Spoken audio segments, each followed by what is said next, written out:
गीता में अर्जुन को स्वयं भगवान कह रहे हैं कि उस परमेश्वर की शरण में जा, उसके लिए उन संतों के पास जा जो तत्वदर्शी हो। इसी प्रकार हजरत मोहम्मद को उनका अल्लाह कह रहा है कि कोई और पूर्ण परमात्मा है, उसको पाने के लिए उन तत्वदर्शी संत की तलाश कर। वो प्रभु कौन है, ये जानने के लिए कृपया अवश्य सुनिए जगत गुरु तत्वदर्शी संत रामपाल जी महाराज के अमृत वचन। कुएं में शेख फरीद न किसी मीठी बोली भाषा, कुएं में शेख फरीद न किसी मीठी बोली भाषा। तुम चुन चुन कागा खा लियो और मेरे हाडों पर का मासा, तुम चुन चुन कागा खा लियो और मेरे हाडों पर का मासा। मेरे दो नाना छेड़ियो मन राम मिलन की आशा, मेरे दो नाना छेड़ियो मोहे राम मिलन की आशा। जिन करी तपस्या गोर थी वो ओए आसरे अर्क, वो ओए आसरे अर्क, वो ओए आसरे अर्क लागी का।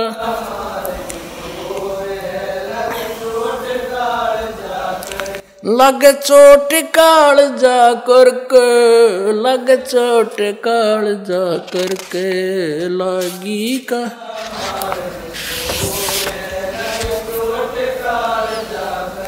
भाई पीपा दरिया में कूद गया जिन कैसी करी डेठाई, पीपा दरिया में कूद गए रजिन कैसी करी डेठाई। वो नरपाड़ा जीत गए जिन सिर धड़की बाजी लाई, वो नरपाड़ा जीत गए जिन सिर धड़की बाजी लाई।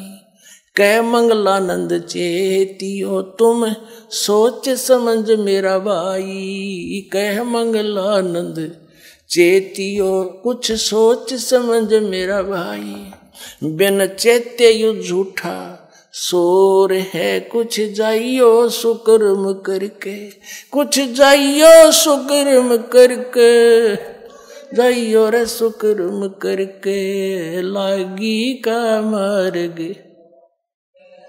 चोट काल जा करके लागी का मार्गी, रे लगे चोट काल जा करके। अपने आत्माओं एक छोटा सा उदाहरण देंगे जो बड़ा सक्सेस होगा आपके लिए इस सत्संग में। जैसे ये प्राणी जितने भी थे परमात्मा पाने की तरफ में प्रेरणा पाकर के परमात्मा की महिमा सुनाने वाले तो बहुत संत मिल जाते हैं, लेकिन सच्चा मार्गदर्शक न मिलने से वो प्रयत्न भी व्यर्थ जाता है। गोपीचंद राजा थे, भर्तरी राजा थे, प्रेरणा पाकर के घर त्याग दिया, गोरखनाथ का फंस गए, आकाश से गिरे खजूर में टिक गए। अब सोचना आप कितने पुण्यकर्मी प्राणी हो, आप एक सिंपल सोल नहीं हो, आम आत्मा नहीं हो, सामान्य नहीं, बहुत लाडली परमात्मा की आत्मा कबीर साहब की, पर युगों युगों से वो आपके पीछे और आप आगे आगे भाग रहे हो, वो आपके पीछे पड़ रहा है। ऐसे ही एक शेख फरीद नाम का पुण्यकर्मी प्राणी मुसलमान धर्म में जन्मा, बचपन से घर त्याग दिया, परमात्मा प्रेरणा पाके आगे फंस गया एक ऐसे अज्ञानी संत के तपस्वी के। अब जैसा गुरुजी, और वो गुरुजी भी ऐसा तपस्वी, ऐसा सिद्ध पा के रहा था वहां पर।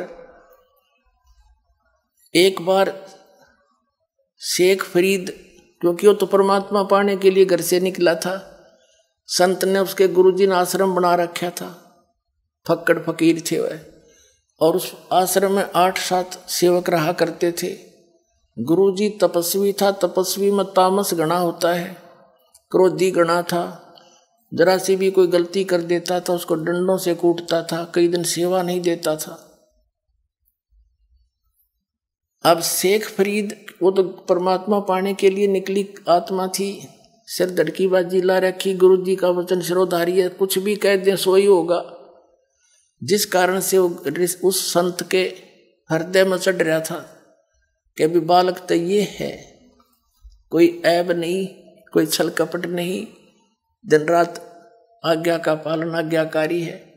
तो जिस कारण से अन्य शिष्यों को ईर्षा होगी, गुरु जी तो इसको ज्यादा महत्व देते हैं।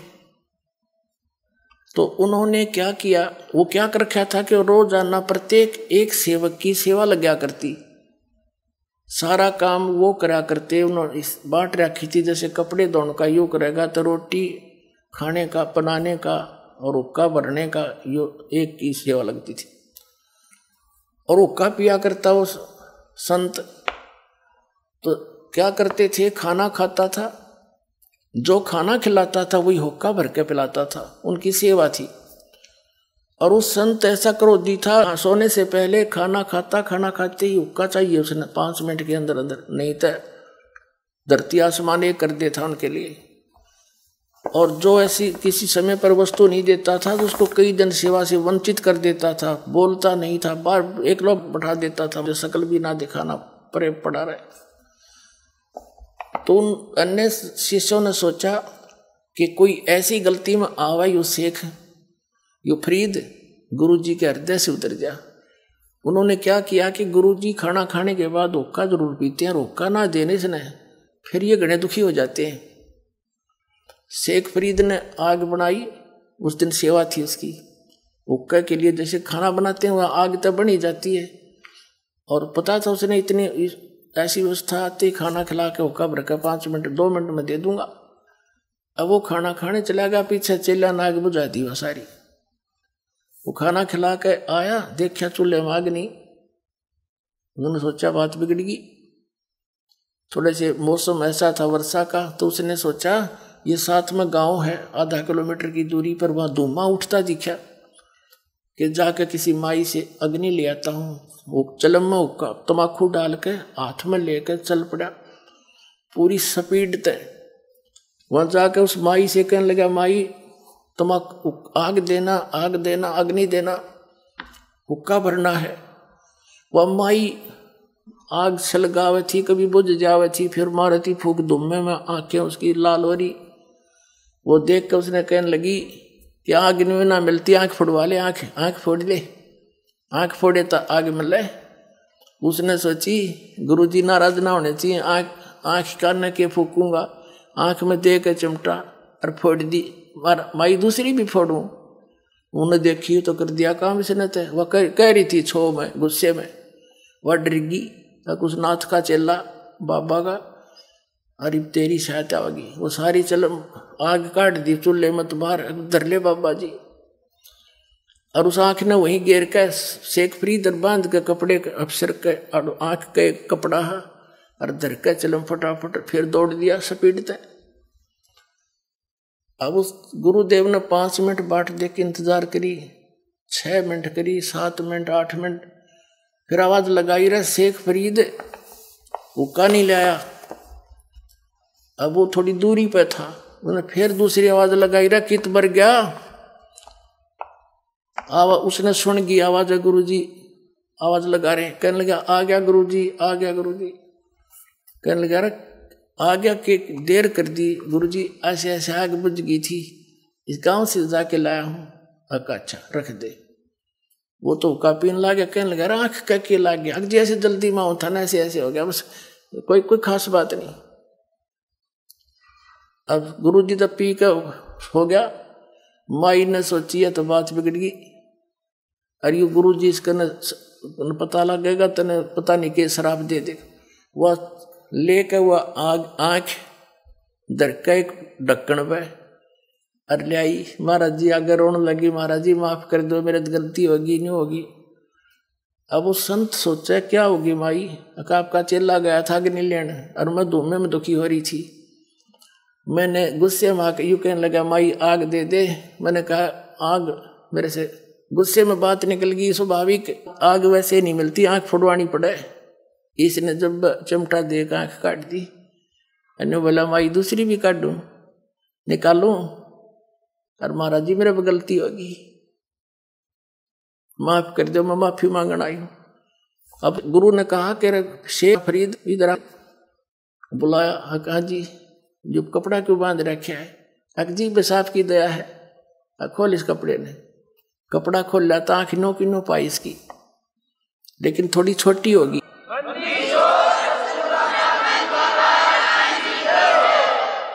अब वो माई अपने आंखों देख रही, किस बाबा जी में तो बड़ा चमत्कार है भाई, कमाल कर दिया उसने, सारे गांव में बता दी।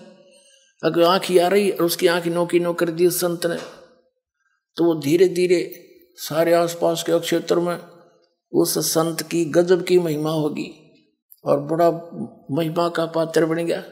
अपने आत्माओं, परमात्मा कहते हैं शब्द महल में सिद्ध 24, हंस बिछोड़े विश्व बीसा, एक सिद्धि जल पैर डलाई, एक सिद्धि आकाश से उड़ जाई, एक सिद्धि कुछ खावन पीवे, एक सिद्धि जो भोग बहुजुग जीवे, एक सिद्धि तन हंस निहारा, एक सिद्धि तन कष्ट जा रहा।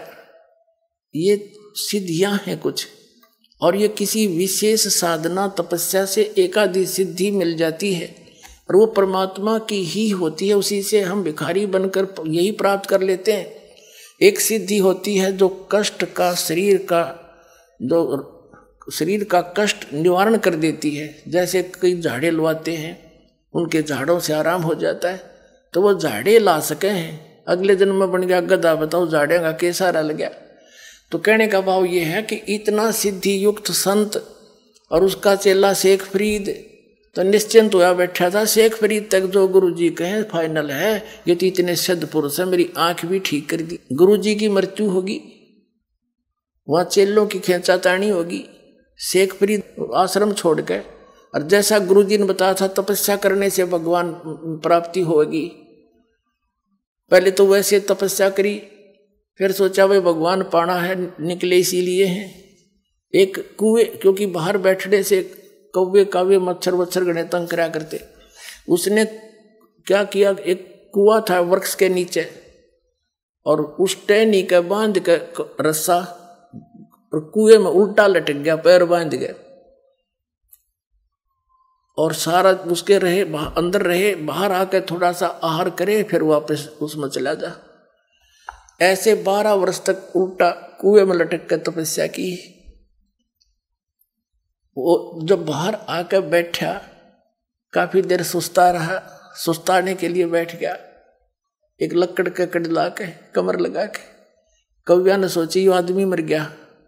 वह कौवे आगे, उन्हें देखा आसपास उसका सारा अस्थि पिंजर हो रहा, खाया न पिया कुछ। कहते हैं 12 वर्ष में 1.25 मन अन्न यानी 50 किलो अन्न खाया था 12 वर्ष में।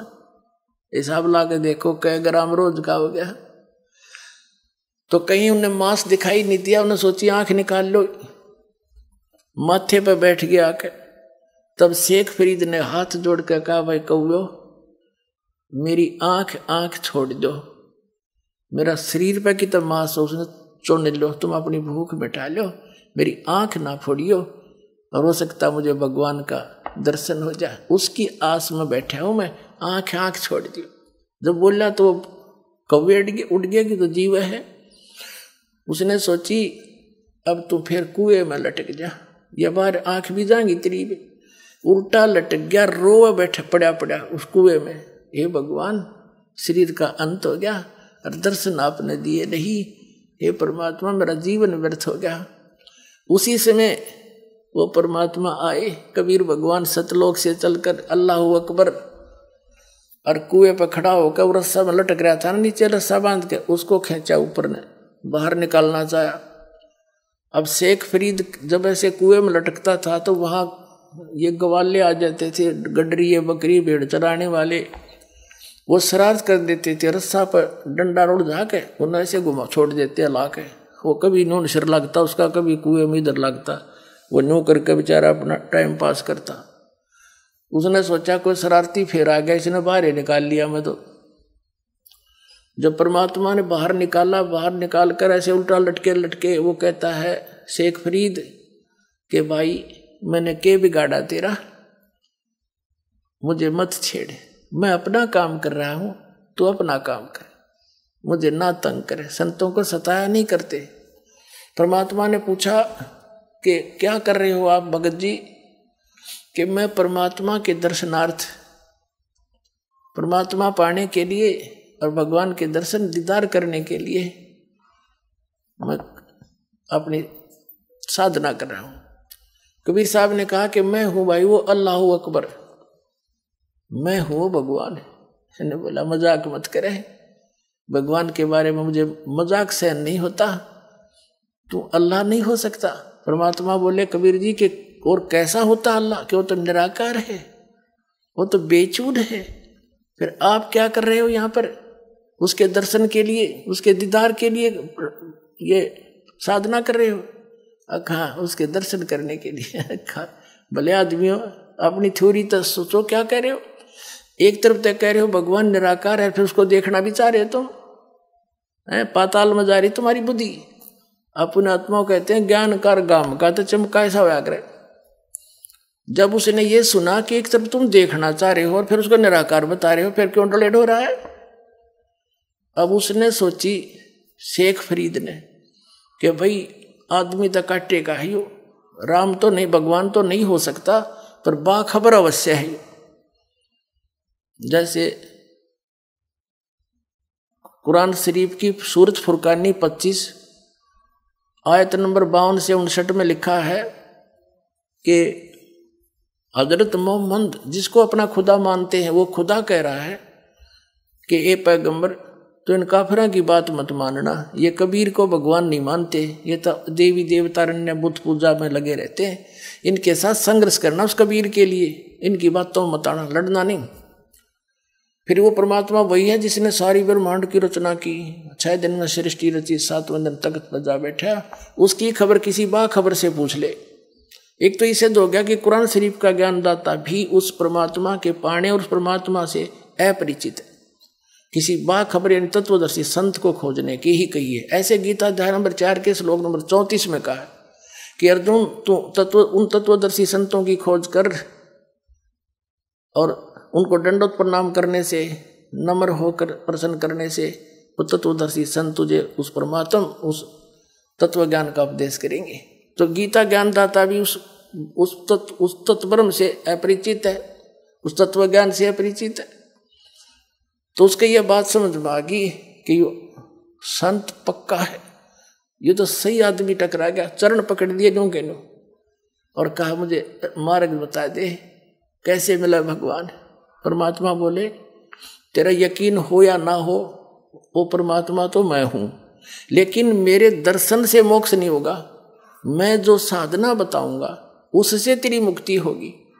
और तब तू वहां जाएगा जहां जाने के बाद फिर कभी लौट कर संसार में नहीं आते, सदा सुखी होगा। तब उसको धीरे धीरे कोई आहार कराया।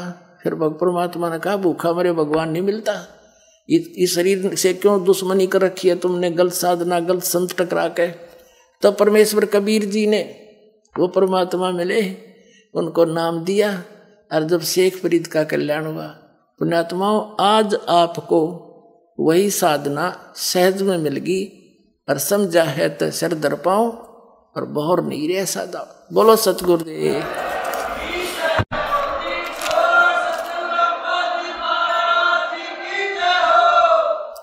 परम पिता परमात्मा पूर्ण ब्रह्म सर्वश्रेष्ठी रचनहार कवि परमेश्वर जी की असीम रजा से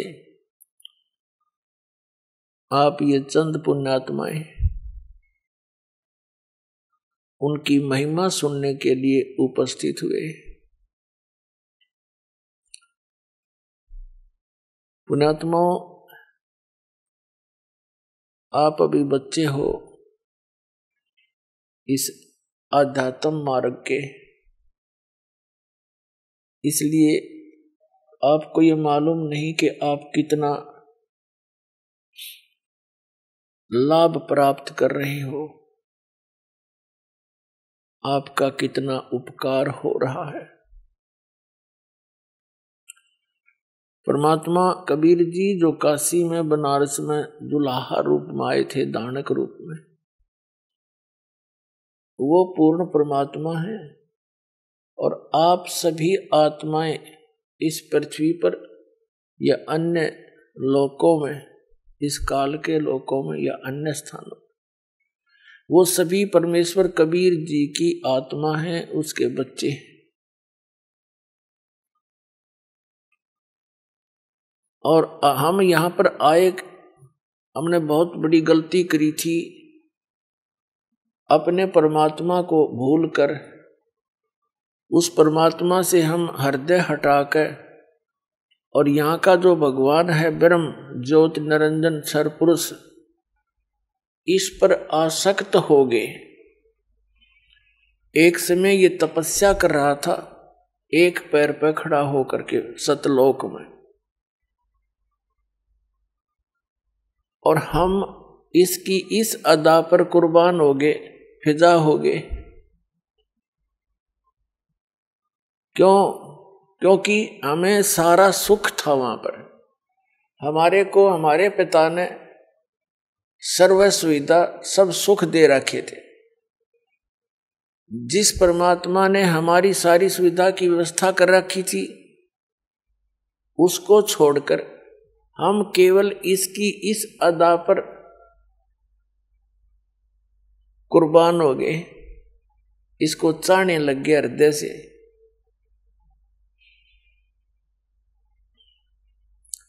परमेश्वर ने बहुत बार आकाशवाणी की कि बच्चों, इसकी क्रिया को मत देखो, आप मस्त रहो। हम ऊपर से तो सावधान हो गए, अंदर से कसक गई नहीं।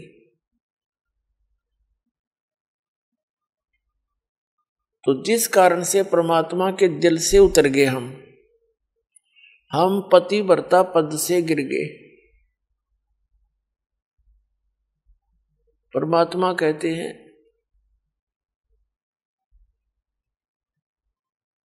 कि जो पतिव्रता पद पर नहीं है, उसका कहीं भी आदर हुआ नहीं करता। हम भगवान के दिल से गिर गए, उतर गए, और फिर इसके ऊपर आस्था बन गई।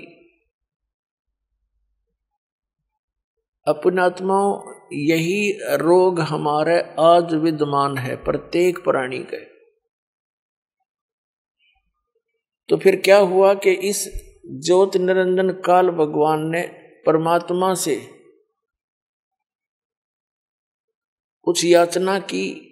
परमेश्वर कबीर जी ने पूछा, क्या चाहता है तू ज्योति निरंजन?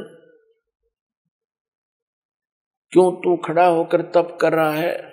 तब इसने कहा कि भगवान, जिस स्थान पर हम रह रहे हैं, ये स्थान मेरे लिए अकेले ये थोड़ा है, मुझे अकेला इंडिपेंडेंट स्थान दो, दया करो। परमात्मा ने इसको 21 ब्रह्मांड दान कर दिए, गिफ्ट इसका दे दिया। जैसे एक साहूकार पिता अपने पुत्र को 21 प्लाट उसके अलॉट कर दे के लिए ले जाते। फिर इसने सोचा इसमें कुछ कंस्ट्रक्शन करूं, उसके लिए इसने फिर तप किया। परमात्मा ने पूछा, तू क्या चाहता है? इसने कहा कि मुझे कुछ कंस्ट्रक्शन करने का मटेरियल दे दो, रचना सामग्री दो, कृपा करो। परमात्मा ने इसको 3 गुण और 5 तत्व दे दिए कि ले अब खेल खिलौनों से। फिर इसने फिर तपस्या की। इस काल भगवान ने, जिसके लोक में हम यहां महाकष्ट उठा रहे, तो परमात्मा ने पूछा, अब क्या चाहता है तू? इसने कहा कि मेरे को कुछ आत्मा भी दे दो, मेरा अकेले का दिल नहीं लगता है। परमेश्वर ने कहा कि ये आत्मा मेरी है, मेरे वचन से, मेरी बॉडी से बाहर आई है, मेरे बच्चे हैं, इनको मैं किसी कीमत पर नहीं दे सकता। और मांग ले तेने जो मांगना है। तो इसने फिर से कहा कि दया करो, मेरा अकेले का दिल नहीं लगता। तब परमेश्वर ने कहा कबीर जी ने कि ये जी कोई सब इच्छा से जाना चाहता है तेरे साथ, तो पूछ ले उनसे। अब ये फिर आप जी के पास आ गया, जहां आप रहा करते थे, सारी सुविधा थी आपको सतलोक में। सतलोक के अंदर आपके बहुत बड़े सुंदर मकान महल वो खाली पड़े हैं, और सदाबहार बाग है, वहां पर बगीचे हैं, सेब संतरे काजू किस्मस मेवा वहां सदाबहार है, बड़े बड़े मकान हैं, आगे बड़ा लॉन है, उसमें आपके एक पार्क, सबके यहाँ पार्क है एक जैसा सेम टू सेम, और वहां पर बहुत सुंदर झूल हैं जहां तुम झूला करते थे। जो बकवादे हम यहाँ खोज रहे हैं ये तो कुछ भी नहीं है, जिनको हम सुख मानते हैं, और वहां आपके चरणों में सदा रहेंगी वो सुविधाएं। या तो मान लीजिए कोई 2 पैसे इकट्ठे हो गए किसी के पास, तो घूमने के लिए चला जाता है कुल्लू मनाली, ज्यादा से ज्यादा 2, 4, 10 दिन मुश्किल से 1 वर्ष में निकाल पाओगा, आते फिर कुल्लू में जुट जाएगा। बताओ के शहर से पट्टा हुआ खा के वो थोड़ी देर पार्क में गए, दिन छिप गया, बाजो वे उल्टे करने आओ, फिर टाइम मिला तो थोड़ी बहुत देर घूमे, और वहां कोई काम में कोई नहीं, सारा दिन सुख खाओ पियो परमात्मा की चर्चा रखो। वहां भी भजन करते हैं प्राणी, क्योंकि भजन में आनंद ही न आता है। परमात्मा के गुण गाने से आत्मा में एक अलग से स्फूर्ति रहती है, और रस भी प्राणी मालिक की चर्चा करते हैं, और नीचे जो दुख पा रहे हैं उनके लिए वो बहुत दुखी होते हैं, हमारे बारे में बड़ी चिंता करते हैं कि देख परमात्मा कितनी बार जा लिए, ये भोले वाले बालक पहचानते नहीं मालिक को। तब जो यहाँ से गए हुए मोक्ष प्राप्त प्राणी वो कहते हैं कि भाई वहां तो भूला गणी पड़ गई, वहां तो जुल्म कर रखा है, आंखें नहीं खुलने देता, जिनको हम भगवान मान्या करते ब्रह्मा विष्णु महेश, उनके भी चक्कर बांध रखे उसने, उनको भी सच्चाई का पता नहीं। ये तो कहते हैं आदरणीय गरीबदास साहिब जी कहते हैं, सतगुरु आए दया करी ऐसे दीन दयाल, और बंदी छोड़ वृत्तास का जठ रगनी प्रतिपाल। सतगुरु आए दया करी, हम पर मेहर करी जो सतलोक से चल कर आए,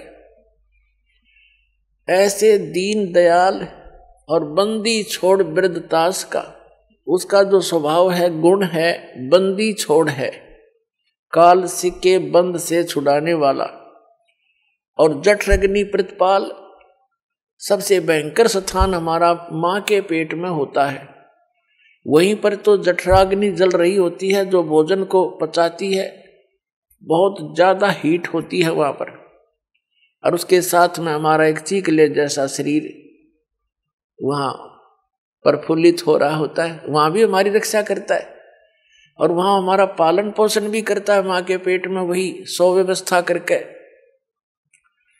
तो जठराग्नि प्रतिपाल यानी पेट में भी वो हमारा पालक है, वो हमारा पिता है।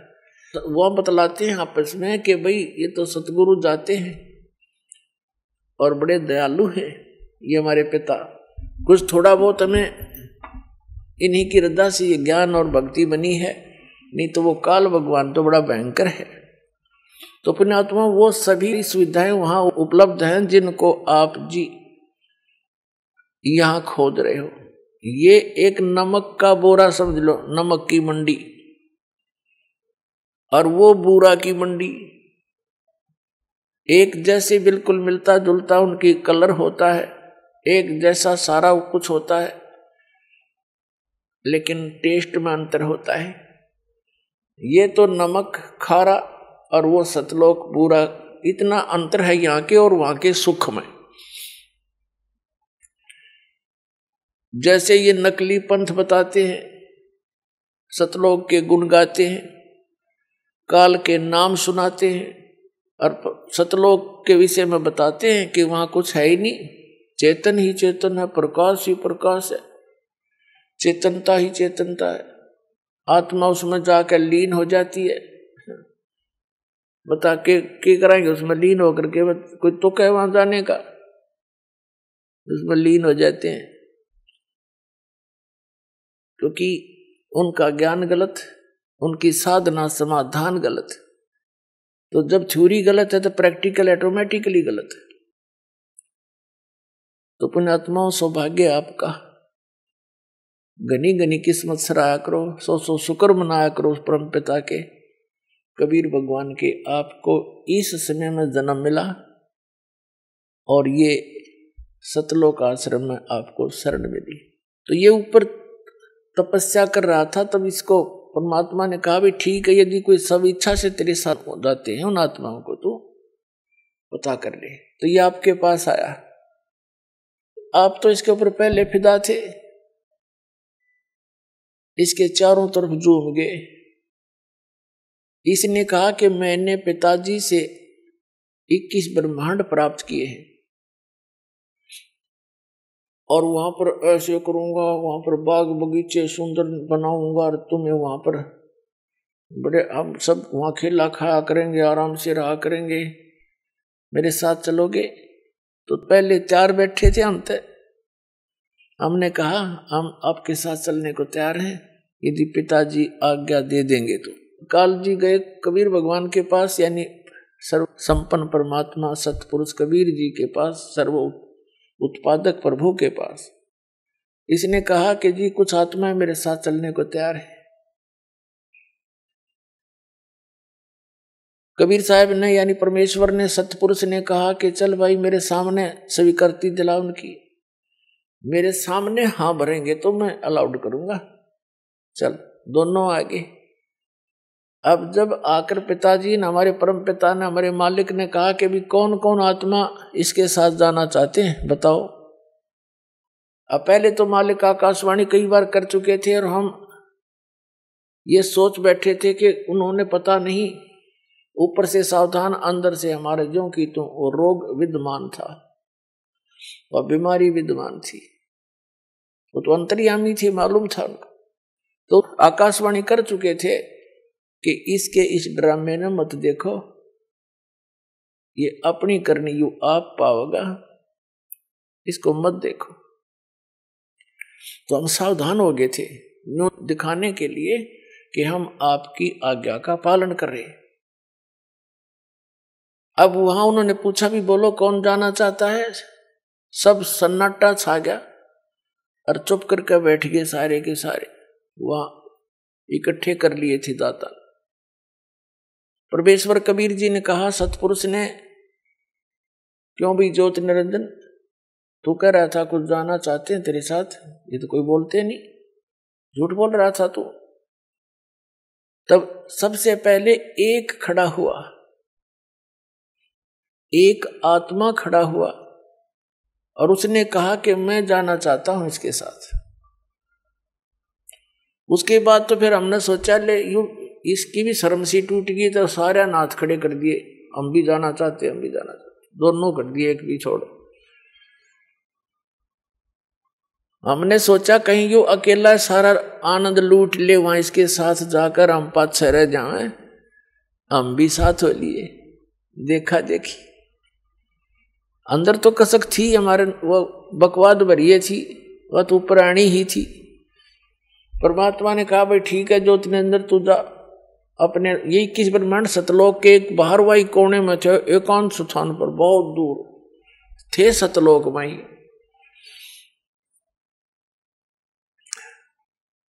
तो ये अपने लोक में आ गया, 21 ब्रह्मांड का एक लोक कहलाता है।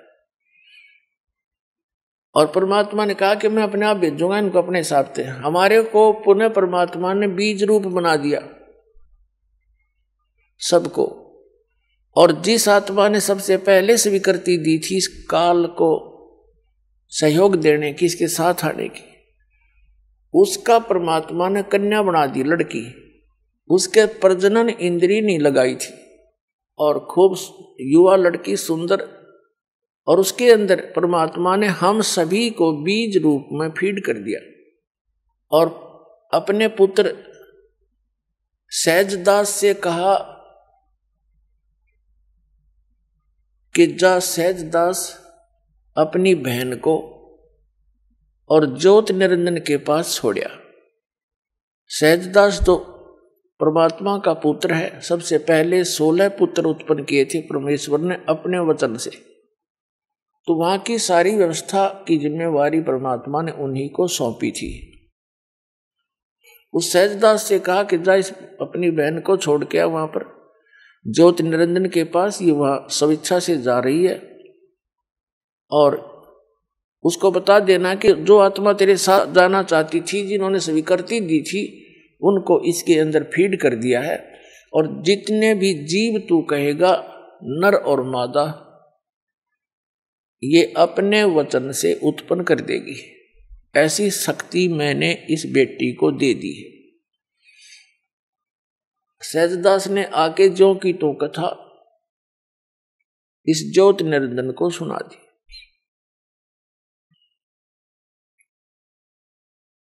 सहजदास वापस आ गया उस लड़की को वहां छोड़कर, जिसको अब दुर्गा कहते हैं, अष्टंगी कहते हैं, प्रकृति देवी कहते हैं। जब सहजदास वहां से आ गया, ये दोनों इकट्ठे रह गए। अकेली युवा लड़की को देखकर उस ज्योति निरंजन के अंदर एक खुरापात उत्पन्न हुआ।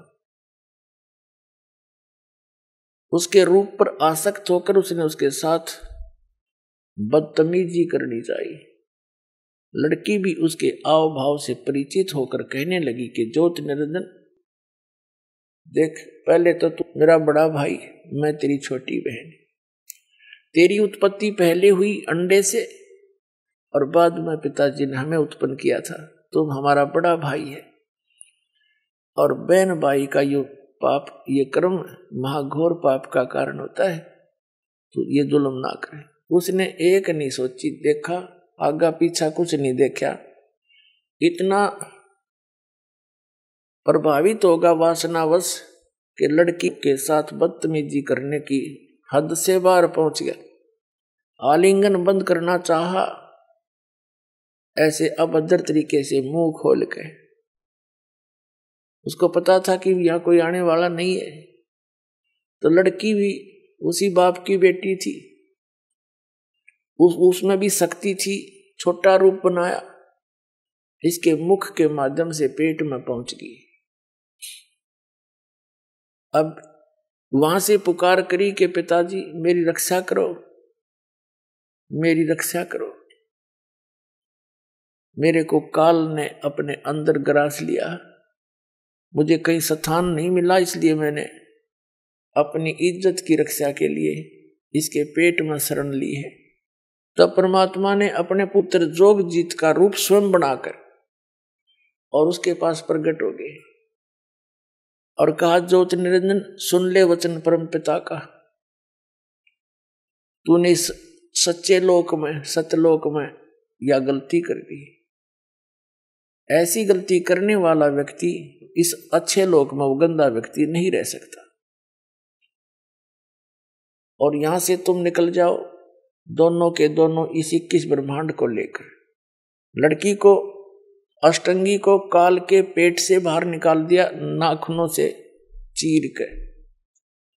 पुणात्माओं, एक वचन शक्ति बहुत प्रबल है, इसके आगे यहाँ की साइंस कुछ भी नहीं है। वचन से और नाखून का तो बहाना होता है, जैसे जंतर मंत्र करते हैं कुछ, चाहे वो सींक उठा ले कोई, उसी से करते हैं, काम वो मंत्र नहीं करना होता है। तो लड़की बाहर आ गई, जैसे कहा ना पेट चाक कर दिया। तब जोगजीत रूप में खड़े परमेश्वर कबीर जी सत्यपुरुष ने कहा कि तुम दोनों यहां से निकल जाओ, और जैसा तुमने किया अब अपना फल पाओ। ज्योति निरंजन तेने जुल्म किया है कि इस सच्चे लोक में एक लड़की के ऊपर बदनीयत की है, और जिसके कारण अब तू यहां रहने योग्य नहीं है। और उसको भी कह दिया कि तूने भी इसके ऊपर आसक्ता व्यक्त की है, तू परमात्मा के जल से उतर गए हो, और जाओ इसके साथ धक्के खाओ। तो इस ज्योति निरंजन ने फिर बहुत विनय करी कि मुझे यही रहने दे, बाहर ना निकाले जोगजीत, मेरी अर्ज कर दे परमात्मा से। जोगजीत ने कहा कि फाइनल फैसला है जोगजीत रूप में परमात्मा का, और निकल जाए यहां से। 2 सेकंड लगा बस। इतने में इतना ही कहना था, ये 21 ब्रह्मांड विमान की तरह खिसक पड़े वहां से। पर जिसके एक वचन पर सारे ब्रह्मांड चल रहे हैं, कबीर परमात्मा के, सतपुरुष के, पूरे एक वचन से कि जाओ ऐसे ऐसे करो, ऐसे सब पदार्थों में गुण एक वचन से भर दिए, और वो अपनी क्रिया उस परमात्मा के वचन से कर रहे हैं। अब जैसे एक तोरी का बीज कैसा होता है,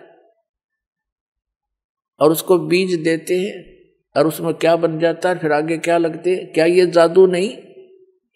ये ब्रह्मांड ऐसे ही बनाए परमात्मा ने, उसके वचन से ये सब पदार्थ कार्य कर रहे हैं, उनमें गुण भर दिए परमात्मा ने कि ऐसे से ऐसे तुम ऐसा होगा, ऐसा ही हो रहा है।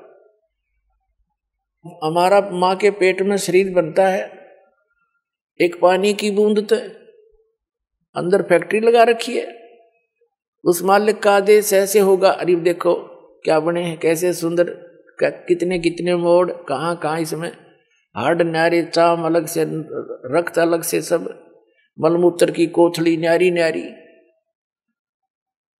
कोई ये बना के देखा साइंस वाले किसी मटेरियल से, ऐसे उस परमात्मा का ही मटेरियल है, उससे ये अनुसंधान कर लेते हैं और भूल जाते हैं भगवान को। तो सब गुण उसी के दिए हुए हैं, उनका आदेश है ऐसे ऐसे होगा, इसके बाद ऐसे होगा, वो ही हो रहा है। अब परमात्मा ने सारा कुछ बनाकर सिर में दर्द नहीं रखा, विधान बना दिया, ऐसा करेगा उसको ऐसा होगा, ऐसा करेगा उसको ऐसा फल मिलेगा, इस बीज से ये होगा, इसमें ये गुण है, सभी पदार्थ बनाकर भेज दिए। और फिर विधान बना दिया कि ये मंत्र जाप करोगे तो इस तरह लाभ होगा, ये आपकी आपत्तियां टल जाएंगी। तो उस विधान से हम परिचित नहीं थे, जिस कारण से हम दुख पा रहे थे। अब वो विधान इस दास को बता दिया परमात्मा ने, और सरेआम कहने का आदेश दे दिया।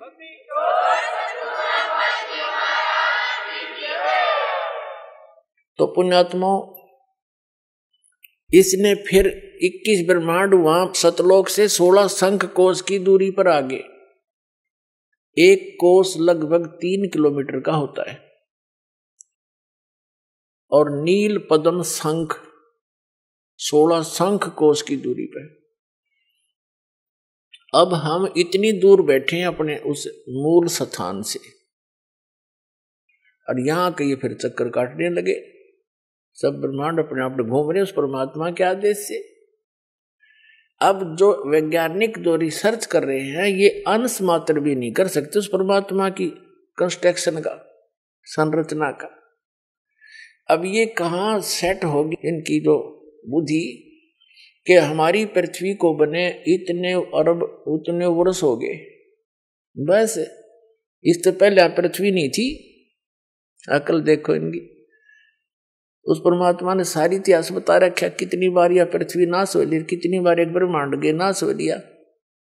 और फिर ठीक है, जो रिसर्च वो कर रहे हैं वो भी सही है, लेकिन ये सारा कुछ पहले परमात्मा ने अपने वचन से बना दिया था। फिर विधान बता दिया कि जैसे इस पृथ्वी पर, अब ये प्रसंग बदल जाएगा, पहले वही शुरू करते हैं। ये जब यहां आ गया, इसने ऊपर स्वर्ग की, ब्रह्मलोक की रचना की, और उस सतलोक की नकल यहां पर तकरीबन बनाने की चेष्टा की। दुर्गा के संयोग से बनवाता है, क्योंकि दुर्गा जी के पास वो पावर मालिक ने दे रखी है वचन की। तो वहां ऊपर ब्रह्मलोक के अंदर एक स्वर्ग लोक, इंद्र का, महाइंद्र का लोक, सतलोक, अलखलोक, अगमलोक, और नकली, सारे नकली डुप्लीकेट अकैलोक, ये सारे बनवा रखे। सुंदर सुंदर पहाड़ हैं, झरने बहते हैं, बाग खिले हुए हैं। तो फिर इस काल ने दुर्गा के साथ वहां फिर कहा कि इसने फिर वही क्रिया की। दुर्गा जी ने फिर कहा कि आप मेरे बड़े भाई, मैं आपकी छोटी बहन, तू जुल्म ना करे अन्यायी। और दूसरा देख, पहले तू, अब मैं तेरे पेट से बाहर आई हूं, तेरी बेटी होगी, कोई तो नाता रख ले, तो जितने जीव कहेगा मैं उत्पन्न कर दूंगी। लेकिन इसने एक नहीं सुनी, अपने नख रेखा से भग कर ली ना। इसने अपने नाखूनों से स्त्री इंद्री लगाई उस दुर्गा के। पुण्यात्मा, आप अध्यात्म मार्ग से बिल्कुल जो है अपरिचित है, भूले पड़े हैं। वचन की शक्ति बहुत जबरदस्त होती है, और ये छोटी मोटी साधना भक्ति करके ये सिद्ध पुरुष भी अपनी शक्ति भगवान से प्राप्त कर लेते हैं। और वो यहाँ पर ऐसे ऐसे चमत्कार कर देते हैं, जैसे एक सिद्धि सब सागर पीवे, एक सिद्धि जो बहुत जुग जीवे। एक अगस्त ऋषि ने सिद्धि प्राप्त कर ली थी, 10-20 वर्ष डले ढोकर 7 समुद्रों को एक चुल्लू में उठा कर और पी गया था। आज के वैज्ञानिक इस बात न मान लेंगे, साधन भी ना मानी, इनका तो दिमाग चल रहा है। जो भगवान से विरुद्ध बोलता है, भगवान को भूलकर बोलता है, उसकी बुद्धि चल चुकी है, ये समझ लेना। उसका दिमाग चला हुआ है, वो व्यक्ति श्रेष्ठ नहीं है। और फिर प्रार्थना की, उसने कुरला मार दिया, एज इट इज भर गए। ये 100 की 100 सत्य है, हमारे ना जच्चे तो भी सत्य है, क्योंकि हम बालक हैं, हमारी बुद्धि कति कंडम होली, अज्ञान सुनते सुनते हम तो हीट एंड ट्रायल मेथड पर सेट हो गए।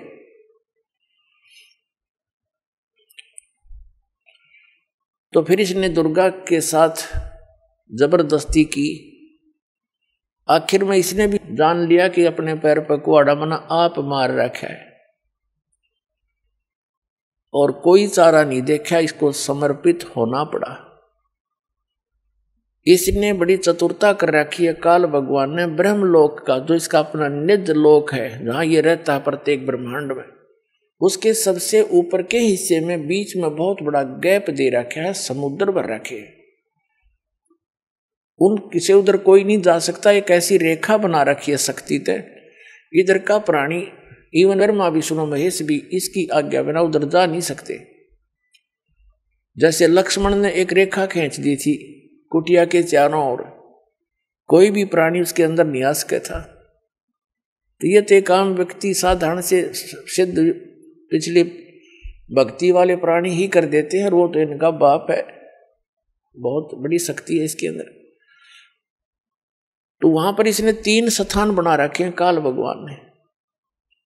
एक रजोगुण प्रधान क्षेत्र, एक सतोगुण प्रधान क्षेत्र, और एक तमोगुण प्रधान क्षेत्र।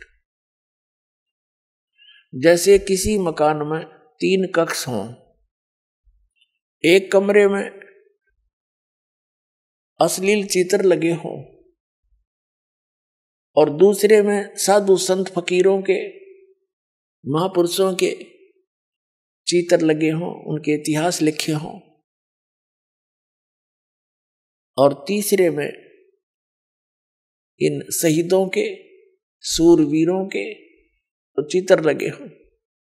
तो जब व्यक्ति उस अश्लील चित्र लगे हुए कक्ष में प्रवेश करेगा, उसका आव भाव वैसा ही हो जाएगा, उसकी मेंटलिटी वैसी ही हो जाएगी।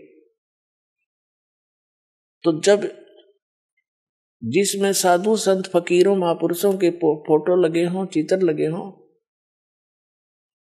स्वरूप लगे हों, वहां जाएगा तो ऐसा ही भाव बन जाएगा। उनके इतिहास को याद करके, उनकी जीवनी को याद करके, उनके उपदेशों को याद करके। इसी प्रकार तीसरे कक्ष में जब जाएगा, शहीदों और शूरवीरों के जो चित्र लगे हुए होते हैं, बहादुरों के, तो वहां जाकर उसके स्वभाव वैसा ही हो जाएगा। ऐसे उसके मन में प्रेरणा होगी, इसने ऐसा कर दिया था, ऐसा करना चाहिए, बड़े महान थे। और आप भी उसी तरह की गतिविधि अंदर अपने आप पनप जाती है, और जब तक वहां रहता उसका वैसा ही भाव बना रहता है।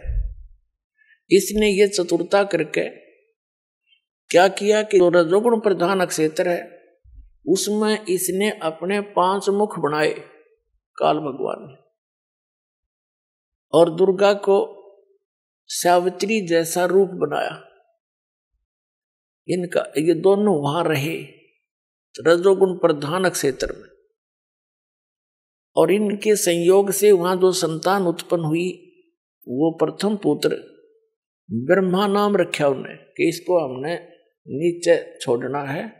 आइए अब हम उन श्रद्धालुओं के अनुभव जानते हैं जो जगत गुरु तत्वदर्शी संत रामपाल जी महाराज जी से दीक्षा प्राप्त कर चुके हैं तथा उनके द्वारा बताए गए भक्ति मार्ग पर चल रहे हैं। नमस्कार सर। सर साहेब। सर क्या नाम है आपका? अनुराग दास, रायपुर छत्तीसगढ़। अनुराग जी, संत रामपाल जी महाराज से नाम दीक्षा आपने कब ली? संत रामपाल जी महाराज जी से हमने नाम दीक्षा 19 जून 2019 को ली थी। संत रामपाल जी महाराज से नाम दीक्षा लेने से पहले आप क्या भक्ति साधनाएं करते थे? संत रामपाल जी महाराज से दीक्षा लेने पहले हम दामाखेड़ा प्रकाश मंदिर नाम साहब से हम जुड़े हुए थे। हमारा पूरे पूर्वज उन्हीं की भक्ति करता था। इवन चौका आरती में हम और हमारे पिताजी स्वयं गद्दी पे बैठ के चौका आरती करते थे। सर जैसा कि आपने बताया कि आप कबीरपंथी दामाखेड़ा पंथ से जुड़े हुए थे। दामाखेड़ा पंथ वाले भी कबीरपंथी हैं और संत रामपाल जी महाराज भी कबीरपंथी हैं, तो आप संत रामपाल जी महाराज की शरण में क्यों आए? सर देखिए, जहाँ मनुष्य को लाभ में मिलता है वो वहीं जाता है और जहाँ उसको सुकून मिलता है वो वहीं जाता है भक्ति करने पर। हमने वहाँ भक्ति की, हमने वहाँ पे बहुत चौका आरती की, हमने घर में चौका आरती कराई दामाखेड़ा में, परंतु उसके बाद भी हमें कोई लाभ नहीं मिला। हमको इतनी घर में बाधाएं थी, हमारे भूत प्रेत बाधाएं, कई तकलीफ़ें, मानसिक शारीरिक आर्थिक इतनी तकलीफ़ें थी कि हम ही जानते हैं और हमारा परिवार जानता है कि क्या तकलीफ़ें थी। सर क्या काम करते हैं आप? सर अभी मैं हॉस्पिटल में मार्केटिंग मैनेजर हूँ। सर आप हॉस्पिटल में मार्केटिंग मैनेजर हैं और आज साइंस और टेक्नोलॉजी का ज़माना है। इतने पढ़े लिखे होने के बाद भी आप भूत प्रेतों पर विश्वास करते हैं, ऐसा क्यों? सर देखिए, टेक्नोलॉजी अपनी जगह, एंड टाइम में सर डॉक्टर भी अच्छे से अच्छा, अगर विदेश में भी जाते हैं तो डॉक्टर भी एंड टाइम में बोलता है कि and time God knows, it's not my hand, ये मेरे हाथ में पेशेंट नहीं है, उसका मालिक भगवान ही है। तो आखिरी में टेक्नोलॉजी भी स्टॉप हो जाती है सर वहाँ पे। तो इसलिए आखिरी में आदमी को शरण को भगवान की शरण में ही झुकना ही पड़ता है हर हाल में। तो हम भी हर जगह से झुके, हम हर देवी देवताओं के चरणों में गए। इनके दामाखेड़ा के बावजूद भी हम कई मज़ार, कई मस्जिद, कई जगह गए। इवन हम सब कामाख्या देवी, जो सबसे बड़ा तांत्रिकों का गढ़ है, जहाँ पे तांत्रिकों को कक्षा दी जाएगी कि कैसे तांत्रिक बनते हैं, वहाँ के सबसे बड़े तांत्रिक से हम उनसे मिले, उनको घर पे ले आके हमारे घर में भूत प्रेत बाधा उसको सही कर दें। फिर भी वो सारी बाधाएं 2-3 दिन रही, उसके बाद फिर वही जो दिक्कत होती थी शाम को, जहाँ 6 बजा हमारी पत्नी, हमारा बेटा बिस्तर पे नज़र आते थे, वो कुछ काम नहीं कर पाते थे। हमें कोई मजबूरन घर में आके फिर खाना पीना बनाना पड़ता था। हमें कोई तकलीफ़, हमारी दुख नहीं होती थी, हमारे आंसू कोई पोंछने वाला नहीं था। संत रामपाल जी महाराज की शरण में आप कैसे आए? सर संत रामपाल जी महाराज जी के शरण में आने के लिए कि पहले हम सिंपली थे, हमें एक पुस्तक मिली, जीने की राह। सर ये जीने की राह हमने पढ़ी तो हमारा जीवन ही उससे पूरा बदल गया। जैसे उसका लाइन है सर, जीने की राह, नहीं जीने की राह तो पूरा बदल गया हमारा जीवन। संत रामपाल जी महाराज जी ने हम पर ऐसी दया की कि हमारे जीवन पूरी तरह से सही हो गया। हमने संत रामपाल जी की वो पुस्तक पढ़ने के बाद इनके आश्रम हिसार हरियाणा में गए। वहाँ जाके संत रामपाल जी महाराज जी से हमने नाम दीक्षा, सब परिवार हम लोगों ने वहाँ पे नाम दीक्षा ली गुरु जी से, संत रामपाल जी महाराज जी से। सर जब आपने संत रामपाल जी महाराज से नाम दीक्षा ली तो क्या आपको लाभ भी मिले? दास को संत रामपाल जी महाराज के चरणों में सह परिवार नाम दीक्षा प्राप्त करने के बाद तुरंत सर अगले दिन 24 घंटा भी नहीं लगा होगा जब हम लोग वहाँ से अपने घर आए। घर में आने का हम घड़ी देखते रहे कि शायद अब 6 बजेगा, मेरी पत्नी बिस्तर पे आ जाएगी और मेरा बेटा चिड़चिड़ा हो जाएगा, परेशान करेगा मुझे। हम 6 बजे का इंतजार करते रहे, शाम का 6 बज गया। हमने चलो शायद होगा तो कुछ चमत्कार होगा, आधा 1 घंटा और देख लेते हैं। पूरी रात बीत गई, हमने पूरा रात जागरण कर डाला हमने कि शायद अब मेरी पत्नी दिक्कत करेगी। परंतु उस दिन का दिन है, आज का दिन है, दास संत रामपाल जी की महाराज की वजह से आज इस दास के घर में कोई तकलीफ़ नहीं है। संत रामपाल जी महाराज की इतनी कृपा हुई है इस परिवार पे, इस दास के परिवार पे, कि ये दास संत रामपाल जी महाराज की कृपा से आज आपके सामने जिंदा खड़ा है और आपसे चर्चा कर रहा है। सर लाभ तो अनेकों हैं, जैसे एक ये लाभ है मेरा जो मैं बताना चाहूँगा। सर ये चमत्कार हुआ कि हमारा पैर लेफ्ट हैंड का पूरा टूट चुका था, एंकल का। जब हम डॉक्टर के पास गए तो डॉक्टर ने बोला कि आपका शायद 3-4-5 लाख तो कम से कम आपका जाएगा ही जाएगा, ऑपरेशन होएगा और आपका रॉड लगेगी इसमें। तो हम डर गए। हमने तुरंत अपने घर पे संत रामपाल जी महाराज जी के चरणों में दंडवत प्रणाम किया सह परिवार, और कहा कि मालिक आप अपने दास को अपने चरणों में रखना, हमारी इतनी औकात नहीं कि हम इतना पैसा दे सकें। और जब हम गए डॉक्टर के पास, उन्होंने ऑपरेट किया, हमें प्लास्टर चढ़ा, तो प्लास्टर के कुछ ही महीनों बाद हम दोबारा रीचेकअप पे गए तो उन्होंने फिर से हमारा प्लास्टर खोल के एक्सरे करवाया। तो ये एक्सरे रिपोर्ट है। डॉक्टर ने बोल के हैरान हो गया कि आपका ऑपरेशन करना था, रॉड लगनी थी, और आपके बिना रॉड लगे आपका पैर कैसे सही हो गया, ये कैसा चमत्कार हो गया, ये मैं नहीं जान सकता। क्योंकि आपका वजन 120 किलो था और उसके पर भी आपका ये भार रखो तो आपका ये पैर पूरी तरह से टूट सकता था और ज़िंदगी भर आप बैसाखी लेके चल सकते थे। और आप कैसे इतनी जल्दी रिलीफ कर रहे हो, ये कहाँ हो सकता है। तो मैंने बोला सर मैं संत रामपाल जी महाराज जी का अधीन हूँ, उनकी वजह से आज मैं चल के आ रहा हूँ, वो उन्हीं की शक्ति है, इस बात में वो समर्थ नहीं है। सर दूसरा लाभ ये है कि हमारे पेट में सब पथरी हो गई थी और गाल ब्लैडर और किडनी में हमारी पथरी हो गई थी। जिस समय पथरी हुई तो हमारे को शाम को यूरिन नहीं हो रही थी, हम बहुत तकलीफ़ हो गई थी। रात्रि 9 बजे हमको ये तकलीफ़ उठी और एक जैसे बिन पानी की मछली तड़पती है वैसे ही ये दास तड़पना चालू कर दिया अपने बिस्तर पे, बहुत रोना चालू कर दिया। मेरे परिवार वाले तुरंत मुझे एम्बुलेंस में लेकर के तुरंत अस्पताल लेके गए। डॉक्टर ने बोला लगा इसको चेक कराए तो बोले कि पथरी है, दवाई दी, इंजेक्शन दिया तो थोड़ा रिलीफ हुआ। अगले दिन बोला कि शायद आपने अपने आप को ऑपरेशन कराना पड़ेगा, नहीं तो आपकी पथरी नहीं हो पाएगी, तो आपका जीना मुश्किल हो जाएगा, आप खाना पीना कुछ नहीं खा सकते हो। फिर हम अगले दिन घर आए। घर आने के बाद मालिक संत रामपाल जी महाराज जी के चरणों में दंडवत प्रणाम किया और अरदास लगाई कि मालिक जो चाहे आप करो, नहीं तो ये जीवन आपके चरणों में समर्पित है। तो संत रामपाल जी महाराज जी का ऐसा चमत्कार हुआ कि कुछ ही हफ्तों के अंदर हमारी जो दवाई थी वो ख़त्म हुई। उसके बाद का दिन और आज के दिन है, हमने दवाई कभी नहीं खाई, ना ही इसकी तकलीफ हमें हुई। आज जो भूत प्रेत बाधा थी वो सारी चीज़ें दूर हो गई। मेरा जो बेटा है, पुत्र है लक्ष्य दास, उसने 3-4 दिन पुराना खाना खा लिया था, फूड पॉइजन हो गया था, वो संत रामपाल जी महाराज जी की वजह से सही हो गया। डॉक्टर के पास गए तो उन्होंने बोला कि सब कुछ नहीं है, 24 घंटे से ऊपर हो चुका है, मतलब आपका बेटा ठीक है, उसको कोई बीमारी नहीं है। उसके बाद मेरे बेटे को स्मॉल पॉक्स यानी छोटी माता निकल आई। हर कोई जानता है छोटी माता 20 से 15 दिन की होती है, परंतु हमने तुरंत छोटी माता आई, बेटे को पता चला, हमने घर पे ही दंडवत प्रणाम किया संत रामपाल जी के महाराज जी के चरणों पे और बेटे को मालिक का दिया हुआ प्रसाद खिलाया। संत रामपाल जी के महाराज का प्रसाद मेरे बेटे ने खाया। उसके 1 से 1.5 घंटे 2 घंटे के अंदर ही जो छोटी माता थी वो कहाँ गायब हो गई, हमको भी नहीं पता चला। ये संत रामपाल जी महाराज जी के ही कई अनेकों चमत्कार हैं। इसके अलावा भी ऐसे चमत्कार हैं कि घर में खाने को दाना नहीं होता था। जब हम संत रामपाल जी महाराज जी के से दीक्षा नहीं ली थी तो घर में हम बिस्किट खा के अपना परिवार गुजारा करते थे, रोते थे कि अब क्या करें, इतनी पढ़ाई लिखाई करने के बाद भी कुछ नहीं हुआ। परंतु जब संत रामपाल जी महाराज जी के चरणों में आए, नाम दीक्षा ली सह परिवार, तो उस दिन का दिन और आज का दिन है, हमें कोई भूत प्रेत बाधा नहीं रही, कोई आर्थिक मानसिक तकलीफें सब संत रामपाल जी ने समाप्त कर दी इस दास की। सर जो दर्शक आज आपको टीवी पर देख रहे हैं उनके लिए आप क्या कहना चाहेंगे? सर मेरा सारे जगत भाइयों से सबसे एक ही निवेदन है हाथ जोड़ करके कि संत रामपाल जी महाराज जी के अनेकों चैनल, सत्संग चैनल्स टीवी पे आते हैं, वो सारे सत्संग ध्यानपूर्वक सुने। और सत्संग के आखिरी में नीचे सर एक पीली पट्टी पे एक नंबर आते हैं, मोबाइल नंबर रहता है, उस नंबर पे आप कॉल करके संत रामपाल जी महाराज जी से निःशुल्क नाम दीक्षा प्राप्त कर सकते हैं घर में बैठे बैठे। धन्यवाद सर। सत्साही।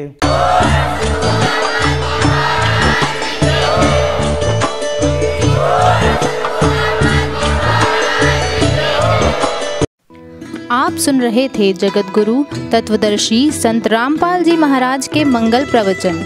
अधिक जानकारी के लिए संपर्क करें